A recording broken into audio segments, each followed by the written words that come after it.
semuanya, selamat datang kembali di channel Jason Wilbert. Hari ini kita akan menyelami dunia salah satu keju paling ikonik dan lezat di dunia.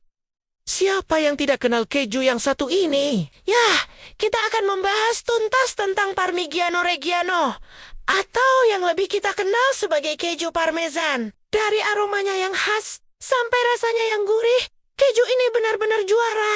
Tapi, apa sih yang membuatnya begitu spesial? Di video kali ini, kita akan mengupas sejarahnya yang kaya, melihat proses pembuatannya yang unik, dan mengungkap fakta-fakta menarik yang mungkin belum pernah kalian dengar sebelumnya. Jadi, siapkan camilan kalian, duduk yang nyaman, karena kita akan memulai perjalanan kuliner yang menggugah selera ini. Sejarah keju parmesan itu seperti cerita dari negeri dongeng loh. Kisahnya dimulai hampir 1000 tahun yang lalu di Italia Utara, tepatnya di wilayah antara Parma, Reggio Emilia, Modena, Bologna, dan Mantua. Konon, para biarawan Benediktin dan Cistercian di abad pertengahan adalah pelopornya. Mereka butuh makanan yang bisa bertahan lama selama perjalanan jauh dan tidak cepat basi. Dengan padang rumput yang subur dan sumber air garam alami dari Salso Maggiore, mereka punya semua bahan yang diperlukan.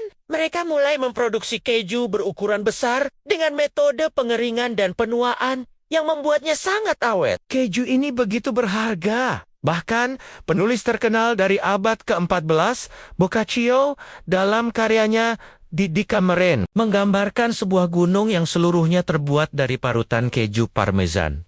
Bisa bayangkan? Sejak saat itu, resep dan tradisinya diwariskan dari generasi ke generasi. Dan hingga hari ini, Parmigiano Reggiano masih dibuat dengan cara yang hampir sama persis seperti ratusan tahun yang lalu. Hebat kan? Lalu, bagaimana sih keju legendaris ini dibuat? Prosesnya adalah perpaduan antara seni dan sains yang sangat presisi. Semuanya dimulai dengan susu sapi segar berkualitas tinggi yang berasal dari sapi yang hanya makan rumput dan jerami dari daerah produksi yang sudah ditentukan. Susu ini tidak dipasteurisasi untuk menjaga kekayaan rasa alaminya. Susu malam yang sudah diambil krimnya dicampur dengan susu pagi yang masih utuh di dalam tong tembaga raksasa berbentuk lonceng. Kemudian ditambahkan kultur starter alami dan rennet, yaitu enzim dari lambung anak sapi untuk mengentalkan susu. Setelah susu menggumpal, Jadinya dipecah menjadi buteran-buteran kecil seukuran beras menggunakan alat khusus bernama spino. ini kemudian dimasak perlahan hingga suhu 55 derajat Celcius. Setelah itu, masak keju yang sudah matang diangkat dengan kain muslin besar dan dibelah dua untuk membentuk dua roda keju. Setiap roda keju ini beratnya bisa mencapai hampir 40 kg. Tahap selanjutnya adalah pencetakan dan penggaraman. Keju yang baru jadi ini dimasukkan ke dalam cetakan bundar Selama beberapa hari untuk membentuk ciri khasnya. Selama proses ini, sebuah stensil khusus membubuhkan tulisan Parmigiano Reggiano, nomor pabrik keju, serta bulan dan tahun produksi di kulitnya. Ini adalah paspor keju tersebut. Setelah dicetak, roda keju direndam dalam larutan air garam pekat selama sekitar 20 hari. Proses ini tidak hanya memberikan rasa asin yang khas, tapi juga membantu membentuk kulit luar yang keras Dan melindungi bagian dalam keju. Setelah keluar dari rendaman garam, dimulailah tahap yang paling penting dan paling lama, Yaitu proses penuaan atau stagionatura. roda-roda keju ini akan disimpan di rak-rak kayu besar di dalam gudang penuaan khusus. Di sini, mereka akan beristirahat selama minimal 12 bulan. Selama waktu ini, keju akan perlahan-lahan kehilangan kelembapannya dan rasanya akan berkembang menjadi lebih kompleks dan kaya. Semakin lama disimpan, semakin kuat dan bertekstur kristal rasanya. Sekarang kita masuk ke bagian yang paling seru, yaitu fakta-fakta unik tentang keju parmesan. Pertama, tahukah kalian kalau tidak semua keju keras yang disebut parmesan itu adalah Parmigiano Reggiano asli?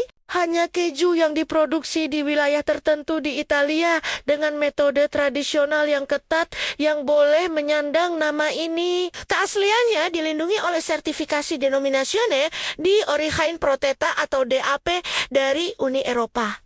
Jadi, kalau kalian lihat tulisan Parmigiano Reggiano dengan Sekeldope itu tandanya kalian mendapatkan produk yang asli dan berkualitas tinggi. Kedua, bintik-bintik putih kecil yang sering kita temukan di dalam keju parmesan yang sudah tua itu bukanlah garam loh. Itu adalah kristal tirosin, sejenis asam amino. Kristal ini adalah tanda bahwa keju telah melalui proses penuaan yang panjang dan sempurna, yang memberikan teksturnya yang khas dan rasa yang mendalam. Jadi, jangan salah sangka ya, itu justru tanda kualitas. Fakta menarik lainnya, Parmigiano Reggiano ini serbaguna bang. Kulitnya yang keras seringkali dibuang, padahal itu adalah harta karun tersembunyi. Kulit ini penuh dengan rasa dan bisa dimasukkan ke dalam sup, kaldu, atau saus untuk memberikan rasa umami yang luar biasa. Cukup bersihkan bagian luarnya,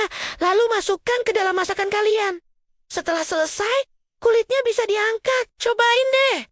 Rasanya beda banget. Selain itu, keju ini secara alami bebas laktosa. Proses penuaan yang panjang memecah hampir semua laktosa dalam susu, sehingga aman dikonsumsi bahkan oleh orang-orang yang intoleran terhadap laktosa. Dan yang terakhir, saking berharganya keju ini, beberapa bank di Italia menerima roda keju Parmigiano Reggiano sebagai jaminan pinjaman untuk para produsennya. Ya, kalian tidak salah dengar. Ada gudang bank yang isinya bukan uang atau emas, tapi ribuan roda keju parmesan. Ini menunjukkan betapa bernilainya keju ini dalam perekonomian dan budaya Italia. Jadi, bagaimana cara terbaik menikmati keju ini? Jawabannya, hampir dengan cara apapun untuk menikmati rasa murninya. Potong keju parmesan yang sudah tua menjadi potenggen-potenggen kecil dan nikmati begitu saja. Mungkin bisa ditemani dengan buah pir, anggur, atau sedikit cuka balsamik tradisional dari Modena. Rasanya benar-benar surgawi. Tentu saja, cara paling populer adalah dengan memarutnya di atas pasta. Tidak ada yang bisa mengalahkan semangkuk pasta panas dengan taburan parmesan segar di atasnya. Aromanya langsung memenuhi ruangan. Selain pasta, keju ini juga luar biasa untuk taburan di atas risotto, sup, atau salad Caesar. Kalian juga bisa memanggangnya menjadi kepingan renyah yang disebut frico sebagai camilan atau hiasan.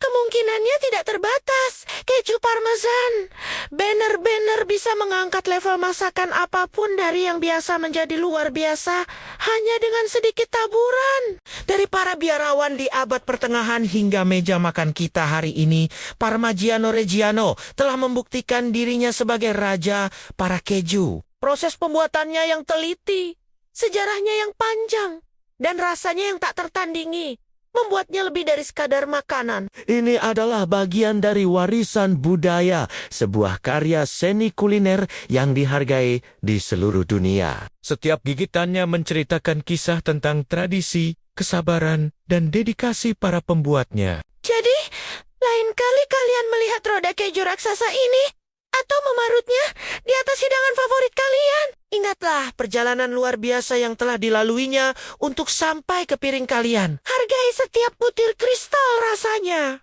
dan nikmati kemewahan sederhana yang ditawarkannya. Keju ini adalah bukti nyata bahwa hal-hal terbaik dalam hidup memang butuh waktu. Nah, itu dia pembahasan mendalam kita tentang Parmigiano Reggiano, sang raja keju dari Italia. Semoga video ini memberikan kalian wawasan baru dan membuat kalian semakin mengapresiasi kelezatan keju yang satu ini. Mungkin setelah ini, kalian jadi terinspirasi untuk mencoba resep baru menggunakan parmesan, atau bahkan berburu yang asli dengan segeldap.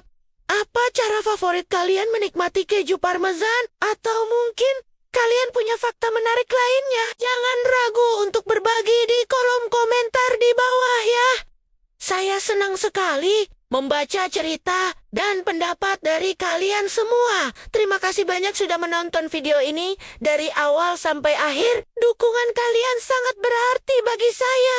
Jika kalian suka dengan konten seperti ini dan ingin melihat lebih banyak lagi video tentang dunia kuliner, jangan lupa untuk menekan tombol like, bagikan video ini ke teman-teman kalian, dan yang paling penting, subscribe ke channel Jason Wilbert agar tidak ketinggalan video-video terbaru dari saya. Nyalakan juga lonceng notifikasinya ya.